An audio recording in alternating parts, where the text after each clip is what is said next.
Today we're talking about why marketing is relationships. We're going to be examining parasocial relationships and trying to think about a funnel, right? And your content marketing strategy as relationship building. Because it is relationship building. So let's identify our target audience, our target customer, our ideal customer. Like who are we helping? And oftentimes, especially as you're starting out, if you're already working within an established organization, it's a heck of a lot easier for you because either you haven't developed the profile yet and you just simply need to just identify your top money makers for your organization and build a customer profile off of them, right? So like reach out to your sales team and start getting information about that. If you're just starting out, right? And say you're an entrepreneur, you're just starting to figure this stuff out, it's a little bit more difficult because like who you believe you're selling to might actually be different than who actually resonates with what you are selling to. So you're going to kind of do this like meandering product market fit as you're initially going through and sort of like stumble upon your target market. But once you do, then it's a lot easier. But it's going to be a bit of trial and error starting out. But essentially, we have to know who we're talking to because we're telling a story, right? And a story is a communication tool. It's a message. If you're familiar with rhetoric, right? Like the success of the message is the one that's crafted for the audience, right? Because we want it to resonate with the audience because we want to elicit an emotional response. So quick anecdote, my family, we went to a fall festival over the weekend and, it's like there's a parade and there's like, like crafts that you can look at. There's a bunch of vendors with their tents. And I see this one tent and it is for financial advisors, right? And their tagline is wealth building for financial independence. And I read that tagline and immediately like became a zombie. I was like, brains, financial independence. And I found myself just like going right up to their tent, grabbing their handout and materials, grabbing their chocolate, and then just like walking away. And I just looked down and suddenly I've got like a takeaway and some swag and their treat. And I was like, what just happened? What just happened to me? It was just, I already have a financial advisor, right? Like I've already got like my team, I don't need another one, but just their tagline just got me. Out of 5 words, they immediately caused me to walk right up to their tent, grab their stuff and consider them. And I was like so impressed. I had to take a picture of the tagline and I added that to my swipe file because I'm like, this is genius, right? That's direct response.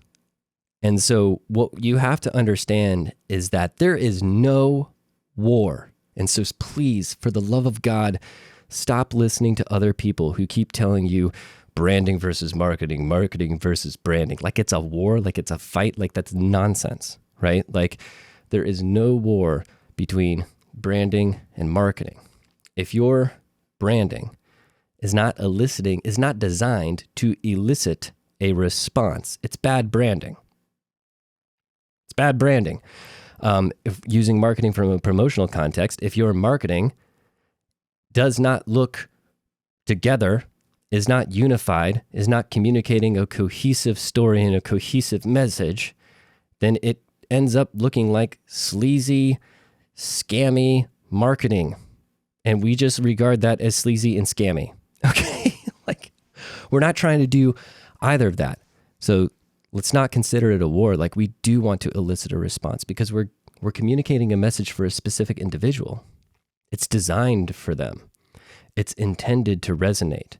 It's intended to connect because we're talking to our specific person.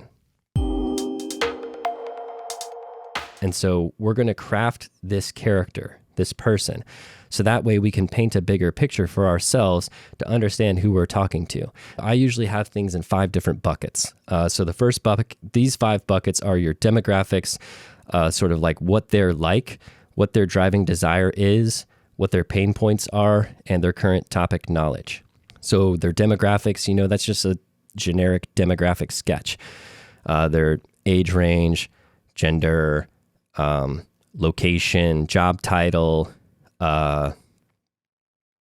age, right? Like did I say age already? Income, right? Like you're just sort of generic identity profile.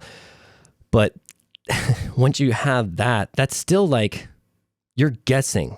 You're making way too many assumptions about who that person is just with a demographic sketch. It's just an extremely incomplete, very superficial sketch of your target customer. It's fine for targeting ads, but beyond that, like I'm making like pretty offensive assumptions about who this person is just based on that sketch. So I have to do like some more thorough research into who this person is to start to understand what they're like, right? And so what they're like is kind of like, what type of person is this? What is their personality leaning? What do they enjoy? Type of clothes do they wear? Like is fashion important to them? What do they value? What is their political affiliation? You're starting to understand what are their interests. Paint a bit of a picture of who this person is. You're going to see trends. This isn't just like all of my customers fit this. What you're trying to do is you're trying to paint the image of your ideal customer. And what you will find is these people follow trends that you're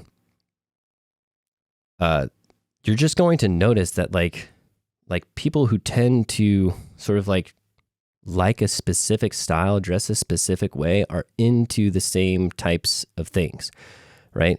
Like, for example, at the same fall fair, I'm walking around and I find a really sweet looking trucker hat. Like this was a camo style trucker hat that reminded me of one that I had back in high school. And I'm like, oh my gosh, the thing is amazing. And it had a square leather emblem on it of the American flag. And I was just like, oh my gosh, I love this. But then my mind starts going, I'm like, how did they know? How did they know to put the American flag on leather on this specific hat and I would fall in love with it, right? So you're taking style with values, putting them together, just saying that there's probably, I realize that there's probably like a ton of other people out there who happen to be attracted to that same style and then happen to have that same type of value alignment. Does that make sense? So it's kind of like if you can start to paint a picture of who this person is, you're better, more informed to make something that's specifically for them and really nail it on the nose. So that's when you fill out what they're like.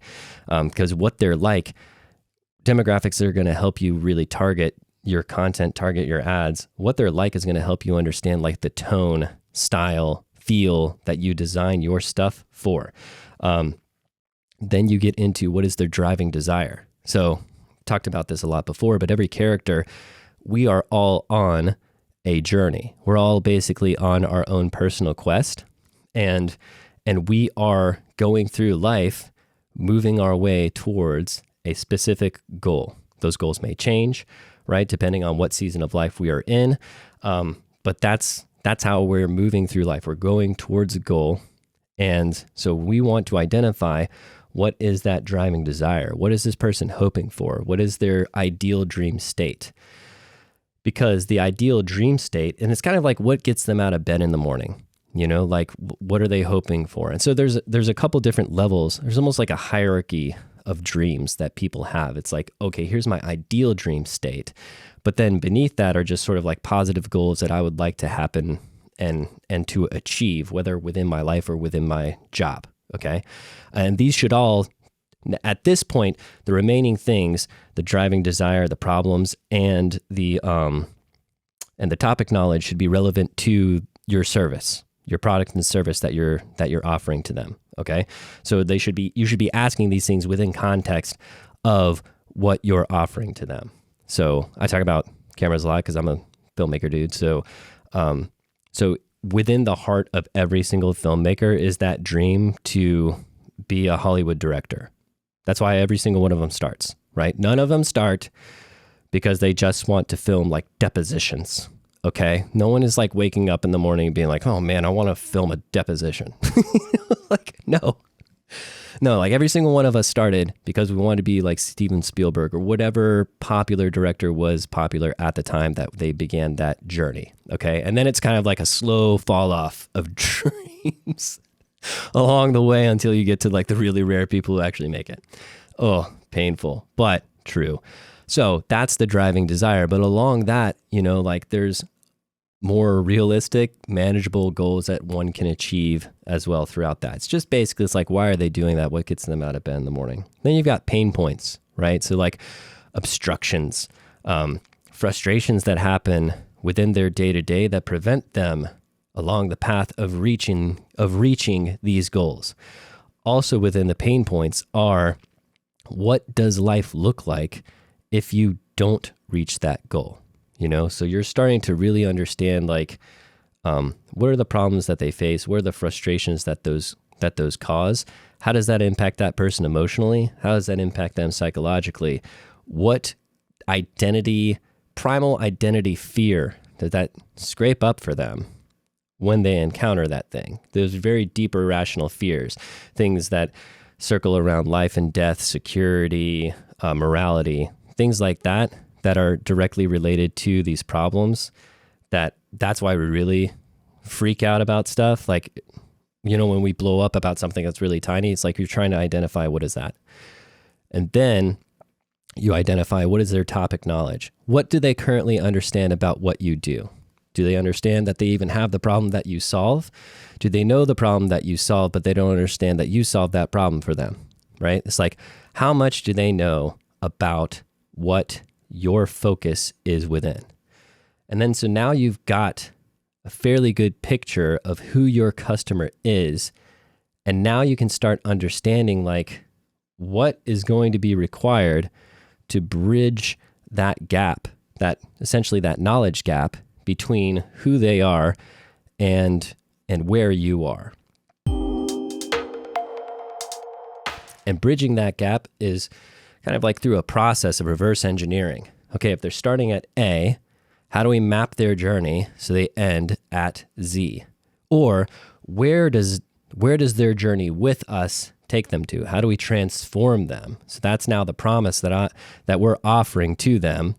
And so we're going to try to like map that journey. And that sort of journey map, right, is going to help you inform your content marketing, what the topics are that you should build out for your content, help you understand how to start building out your content marketing foundation. Because if we think about brand storytelling is really the combination of brand and storytelling. It's a combination of the brand identity and content marketing, how that brand identity is communicated over time. So your positioning, your messaging, your written, your value system, your brand identity, and the visual identity that reinforces that brand identity. But then you need the package in which you're communicating these messages to your audience. That's content marketing. And so content marketing has basically your evergreen foundation, right? Which is, here's our brand identity. And these should be like your long-lasting evergreen content, okay? And then above that, you have your consistent content channels, right? That consistently communicates and broadcasts who you are to the world. So that way, when they become interested in you, they are met with your brand foundation and your sales enablement foundation. Content marketing is like building a friendship.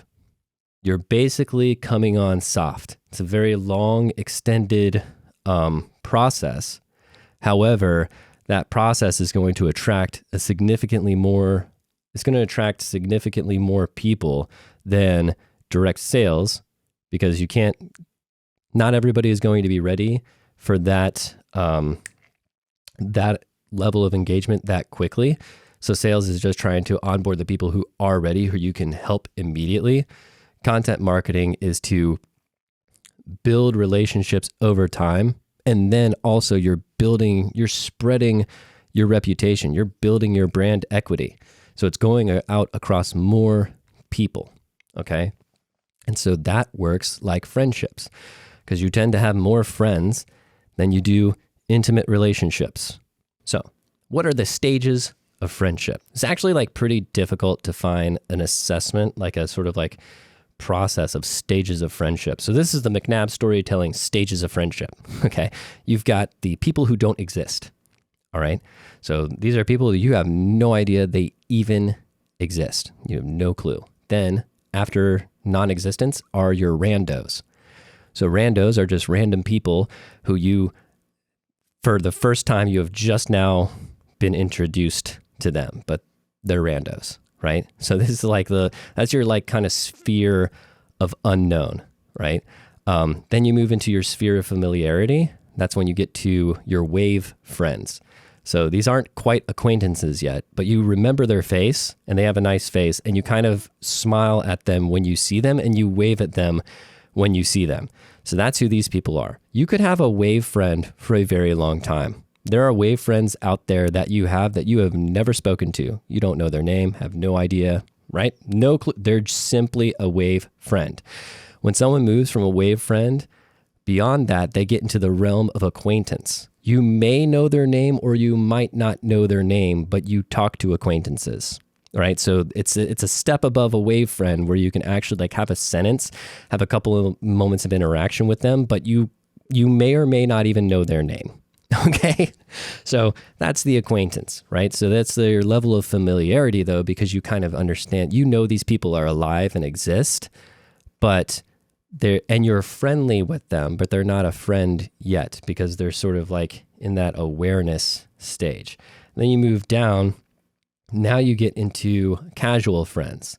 So casual friends are people that you do know their names and you have had some conversations with. You might even have been to a social outing with them from time to time, or you constantly see them at specific social outings. You could have even invited them over for a meal once, but it didn't really go beyond that.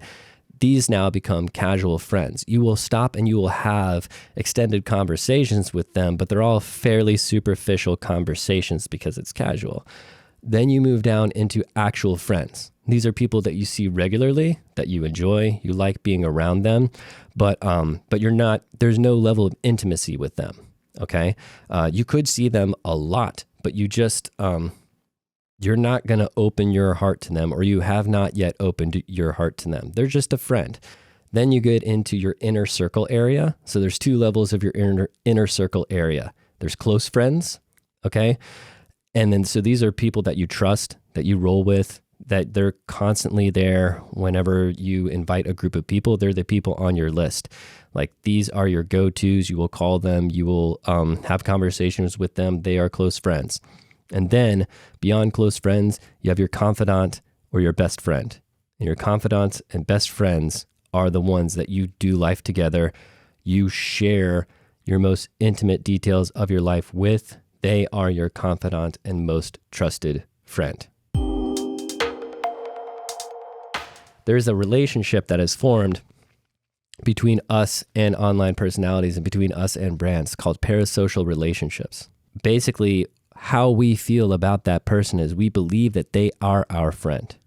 That because we spend so much time with them and we engage in their content so often that they may even be our mentor, but they have no idea that they are, right? That they are a part of our sphere. They are a part of our circle.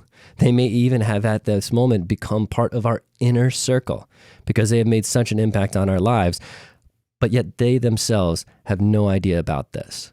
But to us, it is a genuine friendship, because they have had such a significant impact on our identity and on our personal and career growth, okay? Those are the types of relationships that people are actually forming with us. And so what we need to be able to understand is that this isn't just a funnel. It's not just a sales process. This is forming friendships. This is courtship. This is human. And this is what we do. It's how we relate to one another. So we need to make it personal.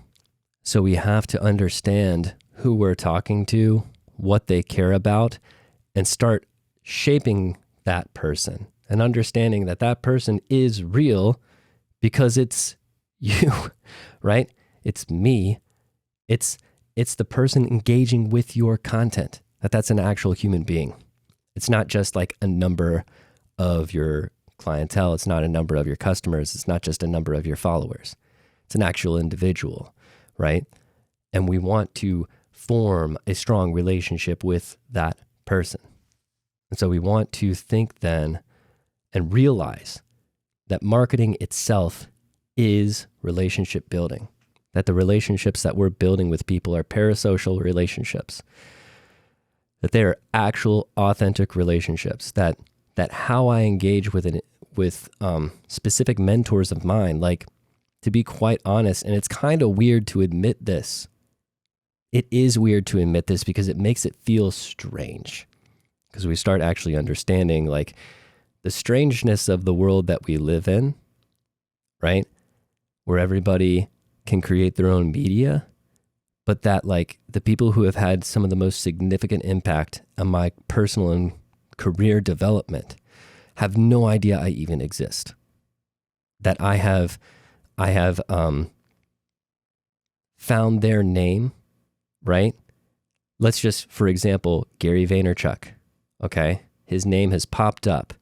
I read his book, Crush It. I listened to the entire audiobook of his book, Crush It. So now I'm listening to like him talking in my ear for like 8 or 9 hours, right? Then you listen to his podcast, you consume his content, and he is guiding me along my journey, helping me to understand and realize concepts and things about marketing and sales that I had never thought of. Then you think about Donald Miller, right? So Donald Miller's story brand, yet another person that, I briefly met him during his workshop, but he does not remember that because he has these workshops like all the time. So he's meeting like tons of us all the time, right? But it's just kind of like, went to his workshop, listen to his podcast, consume his content. He is now a mentor, right? But he has no idea I even exist. Yet I went across that relationship building process where like there was a moment where I had no idea who Donald Miller was. He was a nobody to me. He was a stranger. Suddenly, not only are we an acquaintance, but now we're almost like jumping up to casual friends because now I've actually had like FaceTime with him, right? And then over time, you go from casual friends to friend, right? To almost like a weird digital close friendship. Because even though he has no idea, I've let him into my personal circle and given him authority to advise me on my career growth and my personal growth. Does that make sense? I'm kind of being vulnerable right now, and the reason why it feels vulnerable is because it's touching at a weirdness of our current society. But you have to understand that this is actually what's going on. Because when you understand that this is what actually is going on, it allows you to have that aha moment where you can be much more human with your marketing and understand that we're going to be rewarded when we be more human, because that means we are finally rewarding our audience for their attention, that we are actually going to care about them, treat them as a human being, treat them as a friend, and start making content and telling stories that are meaningful to them, to help them along their path and to help them become who they want to become. Hope this was helpful.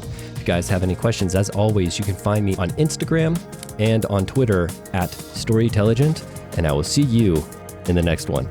Take care.